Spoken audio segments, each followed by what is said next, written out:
నేను జ్యోతి అప్డేట్స్ చూద్దాం. స్థానిక సంస్థల ఎన్నికల్లో బీసీలకు 42% రిజర్వేషన్లు అమలు చేయాలనుకుంటున్న రాష్ట్ర ప్రభుత్వం ఢిల్లీలో నిరసనలకు సిద్ధమైంది.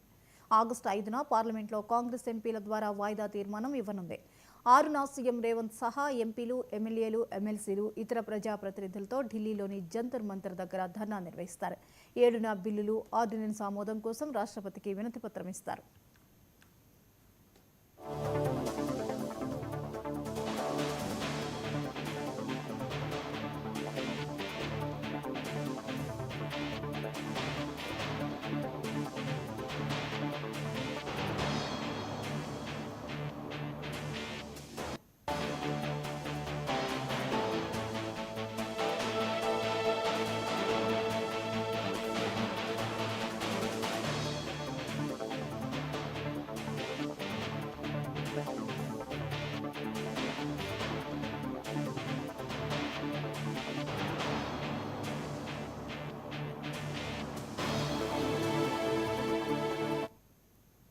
స్థానిక సంస్థల ఎన్నికల్లో బీసీలకు 42% రిజర్వేషన్లు అమలు చేయాలనుకుంటున్న రాష్ట్ర ప్రభుత్వం ఢిల్లీలో నిరసనలకు సిద్ధమైంది. ఆగస్టు 5న పార్లమెంట్లో కాంగ్రెస్ ఎంపీల ద్వారా వాయిదా తీర్మానం ఇవ్వనుంది. 6న సీఎం రేవంత్ సహా ఎంపీలు, ఎమ్మెల్యేలు, ఎమ్మెల్సీలు, ఇతర ప్రజాప్రతినిధులతో ఢిల్లీలోని జంతర్ మంతర్ వద్ద ధర్నా నిర్వహిస్తారు. 7న బిల్లులు, ఆర్డినెన్స్ ఆమోదం కోసం రాష్ట్రపతికి వినతిపత్రం ఇస్తారు. ఈ అంశంపై మరిన్ని అప్డేట్స్ ని చీఫ్ రిపోర్టర్ శ్రీనివాస్ అందిస్తారు. శ్రీనివాస్, బీసీ రిజర్వేషన్ బిల్లు విషయమే ప్రభుత్వం పోరుకు సిద్ధమవుతోంది, వివరాలేంటి? జ్యోతి, మొదటి నుంచి అనుకున్నట్లే రాష్ట్ర ప్రభుత్వం బీసీ రిజర్వేషన్ల విషయంలో స్థానిక ఎన్నికలతో ముడిపడి ఉన్న ఈ అంశాన్ని ఢిల్లీతో పోరాటానికి ఆయుధంగా వాడుకుంటుంది అని అనుకున్నట్లుగానే కేంద్ర ప్రభుత్వం కేబినెట్ అలాగే నిర్ణయం తీసుకుంది. ఈ వచ్చే నెల ఆగస్టు 5, 6, 7 తేదీల్లో ఒక కార్యాచరణ చేపట్టాలని నిర్ణయించింది. 5వ తేదీన పార్లమెంట్ లో బిల్లు ఆమోదించాలని పార్లమెంట్ ఎంపీల ద్వారా వాయిదా తీర్మానానికి కోరాలని నిర్ణయించింది. అలాగే 6వ తేదీన మంత్రులు, ఎంపీలు, ఎమ్మెల్యేలు, ఎమ్మెల్సీలు, ప్రజాప్రతినిధులు అందరితో చలో ఢిల్లీ కార్యక్రమాన్ని చేపట్టింది. ఆ చలో ఢిల్లీ కార్యక్రమంలో జంతర్ మంతర్ వద్ద ధర్నా చేయాలని నిర్ణయించుకుంది.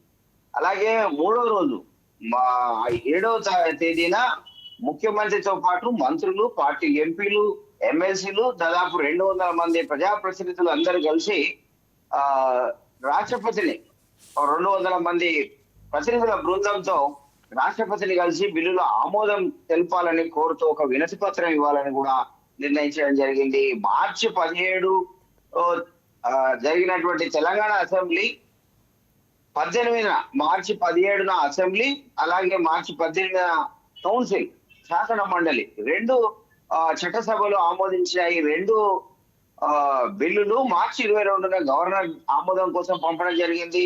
మార్చి 30 తేదీ నాడు గవర్నర్ రాష్ట్రపతి ఆమోదం కోసం ఢిల్లీకి పంపడం జరిగింది. ఇప్పటికీ ఆ బిల్లులు రాష్ట్రపతి వద్దనే పెండింగ్ లో ఉండడము కారణంగా రాష్ట్ర కేబినెట్ ఈ విధంగా నిర్ణయం తీసుకున్నట్టు తెలుస్తా ఉంది. బీసీ రిజర్వేషన్ల పెంపు కోసం రాష్ట్రంలో స్థానిక సంస్థల ఎన్నిక ప్రక్రియ కూడా బీసీ రిజర్వేషన్ల పెంపు విషయంతో ముడిపడి ఉంది. కాబట్టి ఈ 3 నెలల్లోనే హైకోర్టు కూడా ఎన్నికల ప్రక్రియను పూర్తి చేయాలనే ఒక ఆదేశం కూడా ఉండడం కారణంగా ఈ నెలాఖరులోపు రిజర్వేషన్ల ప్రక్రియ పూర్తి చేయాలని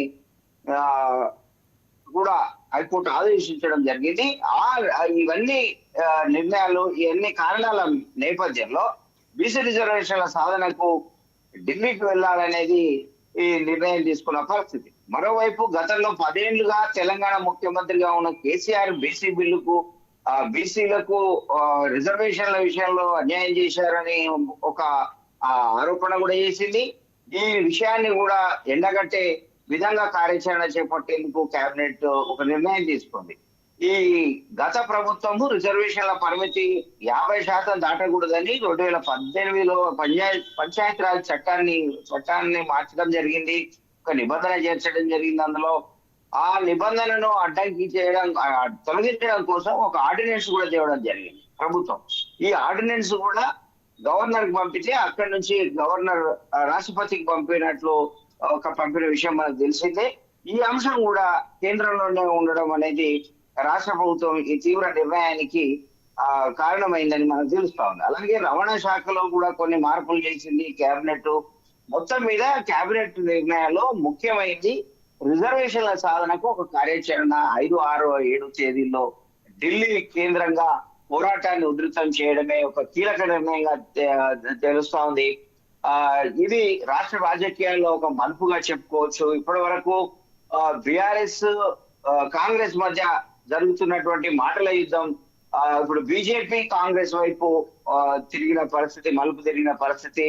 రానున్న స్థానిక సంస్థల ఎన్నికల్లో కాంగ్రెస్ ప్రభుత్వం చేస్తున్నటువంటి పోరు ఫలిస్తుందా?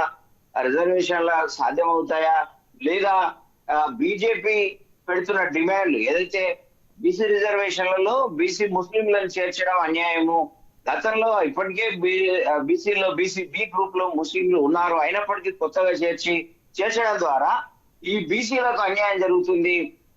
బీసీ రిజర్వేషన్ల పేరుతో బీసీలను మోసం చేయడమే అని ఒక ఆరోపణతో విరుచుకుపడుతున్న పరిస్థితి, ప్రతిదాడి చేస్తున్న పరిస్థితి బీజేపీ. కాబట్టి ఈ బీజేపీ కాంగ్రెస్ మధ్య మాటల యుద్ధం కావచ్చు, పోటాపోటీ వాతావరణం అయితే ఉధృతమయ్యే అవకాశం ఉంది. Jyothi. Right, thank you Srinivas.